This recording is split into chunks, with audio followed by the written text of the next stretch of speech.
Well, actually, I guess we're just going to keep this party going. We're going to do it. This man. Let's go. You can appreciate somebody showing up early. You really can. All right, Joe. The person. Yeah, absolutely. This away. Yeah, there you go. We go. All right, and we're on. Joe Espada, the Astros manager, here with us. I'm Ross. This is Dan. Appreciate you, Joe. Thank you for making the time. Thank you for having me. And thanks for coming on. Just first couple of days, getting a look at the guys, and now I've been kind of saying the deputy sheriff promoted to sheriff. Not your first rodeo here necessarily, but what's it feel like being the man at Astros spring training? You know what? Honor and humbled by this opportunity. Being around the guys, it feels like home. The players, their energy and the passion about their work, just feels great just to be out there with them, trying to compete and bring another championship to Houston. Yeah, and there's that. You don't have to have, like, if you normally you get hired as a manager, you're like new. You got to meet everybody. Right. You got to introduce yourself to everybody. Is that some comfort there in that continuity from knowing that you've been here? The players know you for the most part, of course, and 100%. being around everybody and being comfortable and not having to learn as much either. Correct, 100%. Relationships go a long way in sports, in building trust, and that's something that I've worked really hard with this group. I think it helps me when we set our expectations and me talking to the players about their roles and what the next couple of weeks is going to look like. That conversation goes that much smoother, knowing that I want the best for them. They know that I've been in the grind with them for so many years, and we're all on the same page here. We're all trying to accomplish the same goal, so it feels fantastic just to be part of it and continue to move forward, because this is a very exciting team. Just an observation, it seems like you're very hands-off in the areas you need to be hands-off in terms of, you got a lot of veterans out there.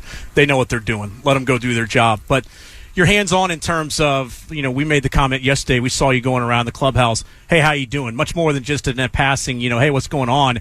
I mean, you want to show these guys you care first and foremost, and then kind of build from there. Is that accurate? Yes, I want these players to know that I'm the same guy they met 6 years ago. Just because I'm wearing the manager's hat doesn't mean that my relationship with them is going to change. I want to have an opportunity to talk to every player in camp. I want them to know that I have a plan, and we all have the same goal for them to at some point help us at the major league level. There's some of those young players that are here that think that they are far away from the big leagues. That's not the case. For us to accomplish our goal, we need everyone in camp. We need everyone to be on the same page, because that's how you win. It's all hands on deck. Everyone is going to contribute at some point and hopefully help us win a championship. So, go ahead. No, I was going to say, we were in the clubhouse talking with Yordan. I know you were asked about, him being one of the more veteran guys here now and what he can add as a leadership role. What do you feel like he provides in that? Is he more of a guy that, if somebody comes and asks him, he'll talk to him, but otherwise it's hey, I'm going to do my work, and if you follow what I do, I think you should be okay. No, there's more than that. Yordan, he's quiet, but when he speaks, his words carry weight, and he has a presence. He has an influence in our clubhouse. He loves to talk about hitting. He knows about hitting. As everyone knows, and he relates well to people. You guys will see someone who's going to be a little bit more vocal, and we need that out of Yordan. But I expect him to take that next step to taking a little bit more leadership role in our clubhouse. And how about on the field for him, as far as how much in your mind do you have a plan of putting him in the field? You don't want him crashing into walls and getting hurt or missing time out there, but also it's good for him to get out there and put him in the lineup card, but you can have him DHing as well. How much of that do you have planned now, or how much are you going to kind of see as you go along? Yeah, you guys will see some of Yordan more in the outfield in spring training. I think when Yordan is healthy, and he's actually a good left fielder, but also opening the door, that DH spot for some other guys who are going to need some time to get him off their legs, but we could keep their offense on the field. So you guys will see Yordan early in camp getting some left field reps, and also obviously some DH. Let's stay in the outfield. A guy you talked about a little bit earlier, Jake Meyers. You guys are going to give him a really good look out there in center field, and you talked about his confidence. in camp? I mean, is it something that, not necessarily to the level that you've seen right now? I mean, just what are we looking at with Jake Meyers coming into the season? You know what? He's as high as I've seen it in years. It's showing him that we have his back. We know what he can do defensively. We see what he can do offensively. It's us showing him that, listen, we believe in you. This team needs you.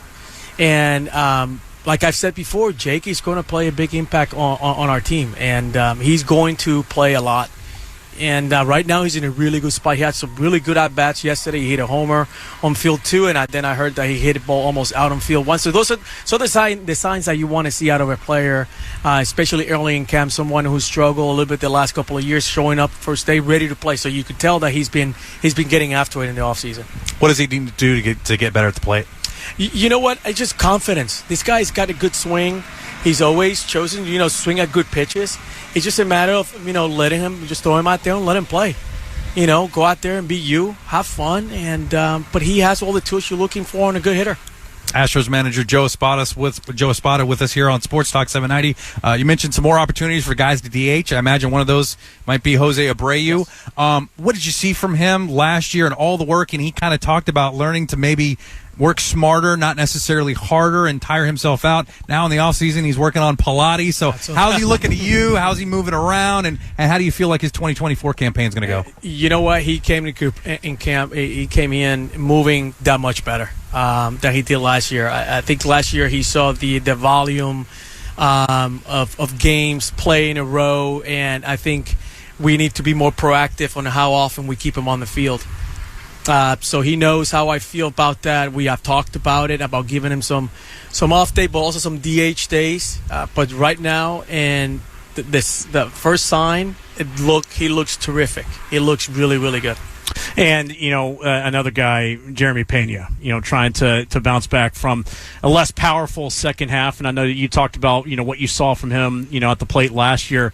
But, sometimes it seems like when a guy's got a resume that the other guys in baseball start to kind of, hey, this is what we can throw at him, all these different types of things. But the adjustments he made this offseason, I mean, what does that say about the guy to make that recognition, but also, too, to execute it on the field like we're seeing? Yeah, you know what, and the way you phrased it, it's the way I saw it. He did a lot of good things offensively last year. He walked more.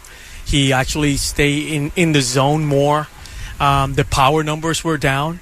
But I think he has made some adjustment where he can be in a position now to maybe pull the ball in the air more to the pull side. He has kind of quiet down some of his movements, and that's important.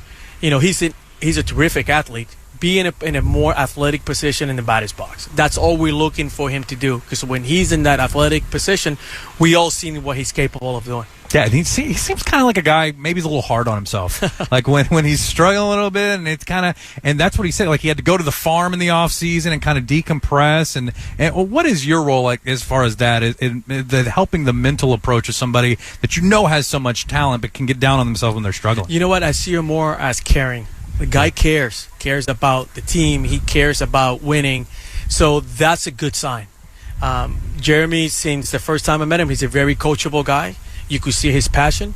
I have met his parents. I know where that background comes from. And it's my job is just to make sure that we all pick him up on those days where he feels down, right? Because he's a very important player to our team. And we are going to see a more productive offensive year from Jeremy Peña, there's no doubt.